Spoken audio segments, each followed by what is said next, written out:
A few days ago, I thought, since this is where I'm going to be on my birthday, I'd like an extra song. I'd like some extra music. And so I texted Kelby, hey, Kelby, do you think you guys could play an extra tune on Wednesday? Sure, what would you like? And so I thought about it. Tom Waits has been my favorite musical artist for decades. And then a close second to that, especially when I was in my teens, ZZ Top. Okay, so I gave Kelby two things because I thought everybody knows LaGrange by ZZ Top, right? Some people are nodding their heads, but not everyone, right? But everyone knows that riff. Peter knows it for sure. Anyway, that and then Ice Cream Man by Tom Waits off of his first album called Closing Time, because that would just been such a fun, happy, which is weird for Tom Waits tune. Anyway. It was like, is there something else? And so I thought, okay, I'll sit with it for a while. And then the next day, maybe, Glenn and I were sitting on the couch in the evening, and I was saying, oh my God, you know what, this entire week is going to be so crazy busy, because this entire week I'm actually attending the affiliated New Thought Network conference online that is happening all week long from Unity Village in Missouri.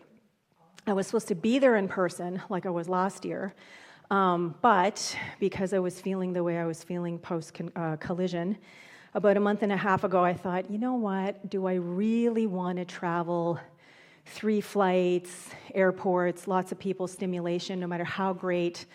No. So I opted to cancel everything that I was going to do in person and stay here. And if my birthday had not fallen on an Elevate night, then I wouldn't be here. But because it is tonight, I'm like, where else do I want to be on my birthday? So here I am. But I'm like, what am I going to talk about? I have all this stuff that I have to do, like pay attention to at the conference. Kaleidoscopic, like it's not a theme that's settled for me yet. What the heck? So Glenn pulls out his phone and he looks up the meaning, the definition of kaleidoscope, or the etymology of it anyway. And so he finds that it comes from 2 Greek words, kalos, which means beautiful, and eidos, which means form or shapes, and then there's the suffix scope, which is an instrument. So kaleidoscope is an instrument for observing beautiful forms. Okay, isn't that nice, right? Okay, so I thought, okay, well, this is something that is starting to feel like something for me, okay, because did anyone see or hear Kay's talk on Sunday from Celebrate about I really liked her talk. If you have a chance, go to our YouTube channel. All the talks are there. All the live streams are there. But take a listen to Kay Judas's talk from Celebrate on Sunday. It was really good. And she actually, in preparation for it, built her own kaleidoscope. Okay? But anyway, she said something about how they only really work when you look at the light, when you look towards the light, when you point them in the direction of the light.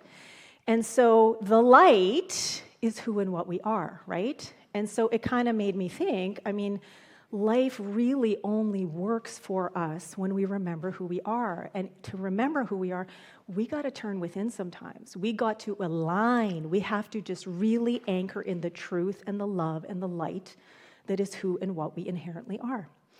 And so Glenn's looking up and telling me this definition, and then I'm thinking, oh, definition. There was this game show in the 80s called Definition. And what was the theme song? Huh? Right? Okay, but also, let's fast forward to the 90s. I'm living in Toronto, and there's a super cool band called the Dream Warriors, and they sampled a whole bunch of that, and they turned it into this song called My Definition of a Bombastic Jazz Style. And it was so cool, and this band was so fun. I saw them live a couple of times, and I think it was mainly 2 guys, really young, and the concerts that they put on, families would come to this with like little kids, and there was so much joy and so much wonder and so much community and connection. It was unlike any other hip-hop concerts that I used to see back in the day. And so it took me back to not just this game show, not the Quincy Jones tune, but also this Dream Warriors experience that I had, which activated in me the beauty and the love and the light that is always, always there. And so now I'm at this conference all week long where there are power talks and keynotes and workshops. And I got to tell you, doing it online is not the same as being there in person. And so I have come up against my edge again and again and again because tech isn't working. And so I'm missing a whole bunch of stuff because I can't hear, we can't see, bandwidth is low, whatever. So I'm like, okay, well, let's look to the light. Let's examine what is going on and what is underneath the frustration, what is underneath the resentment that I'm feeling about not being there in person and having to endure this, subpar experience online. And so the title of my talk today is Living an Examined Life. And that comes from a quote by Socrates that was offered in the keynote last night at the Anton conference, at the open house that they had at Unity Village for the very first time. And it was super exciting because there was a choir of about 80 ministers and practitioners that were on stage. Had I been there, I would have totally been in there with them. The musician who is the musician for the entire event is Ricky Byers, who used to be the musical director at Agape. We've sung a bunch of her songs here on Sundays and on Wednesdays. And Martha Creek, who is a new thought powerhouse and force to be reckoned with, gave the keynote. And with her talk and a bunch of the talks that are being offered, there's sort of two themes that are coming about. One is that we need to move from theory into application if we really want to transform, which is one of our 4 pillars here at VTC. And I'm totally forgetting the second one because I didn't write it down and I thought I would remember. So let's just go with that first one. So moving from theory to application or theory to practice. And so the point of us coming together, the point of us meditating, of prayer, of taking the courses that we take, of listening to the podcasts that we're listening to, of doing whatever it is that we do to really, really open up to the infinite potentiality of who and what we are, is not to just do that on an intellectual level, but to feel and experience the love that we are, the creativity that we are, the infinite potentiality that we are in every single ounce of our bodies, in every single cell, system, and organ.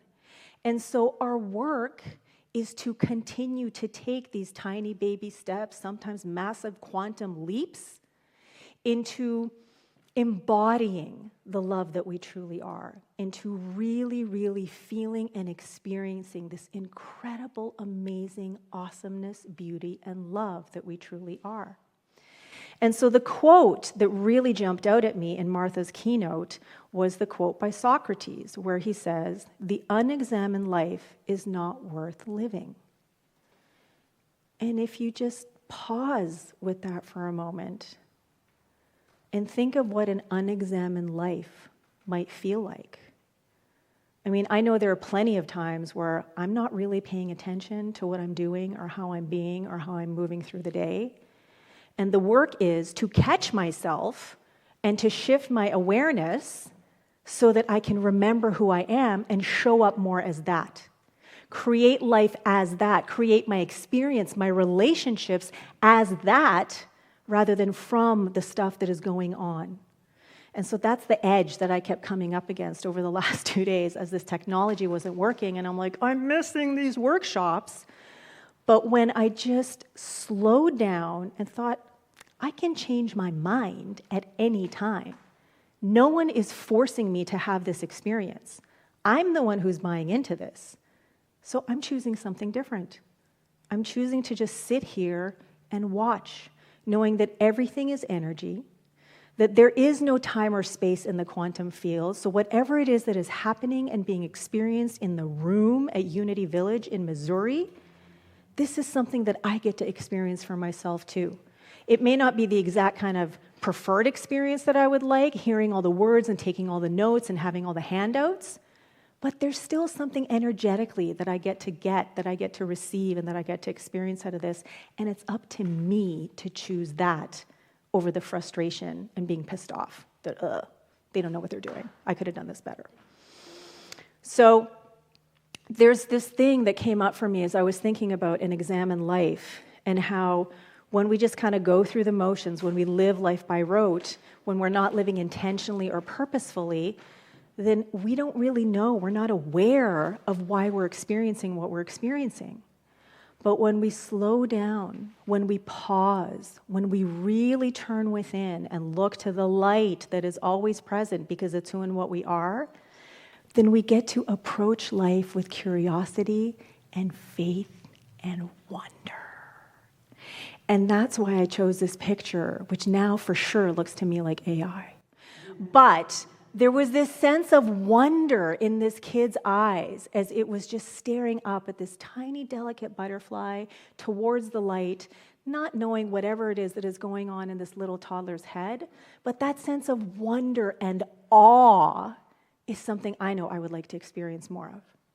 And the way that we can be more like this little AI toddler is to approach life with curiosity, to examine our experience.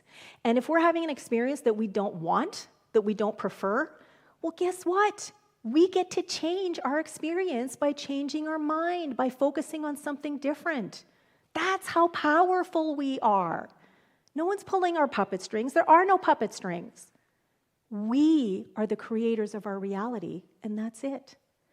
And so I am, especially after the 2.5 months of like intense post-collision experience for me, where I did a lot of examining, I am so much clearer now on what it is that I value, the boundaries that I need to draw for myself, how I need to advocate more clearly for what it is that I need to feel good, to feel strong, to feel healthy.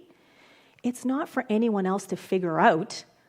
I need to let people know. I need to be clear on that. And the only way that I can do that is to look within.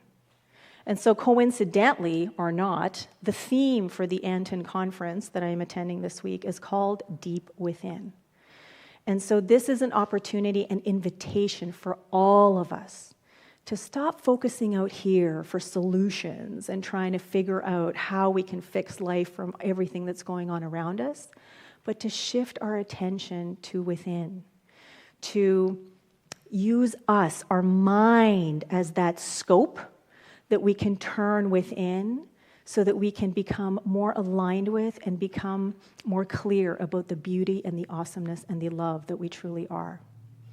So back to the Socrates quote, the unexamined life is not worth living. Well, what I say is, so let us approach each now moment with curiosity, faith, and wonder. And to finish off, I'm actually going to read something from a birthday card that someone gave me, my husband, because I feel like this is a message and this is a gift that we could all use a bit of. All right, lovely Lesia. Okay, so lovely everybody who's here. As I kiss your fate, not that part, may the space around you glow and shimmer with unending musical whimsy and soothing contentment.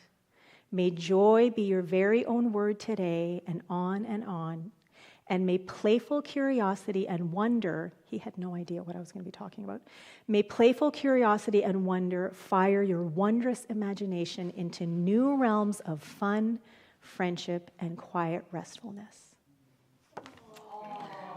And so it is. Thank you.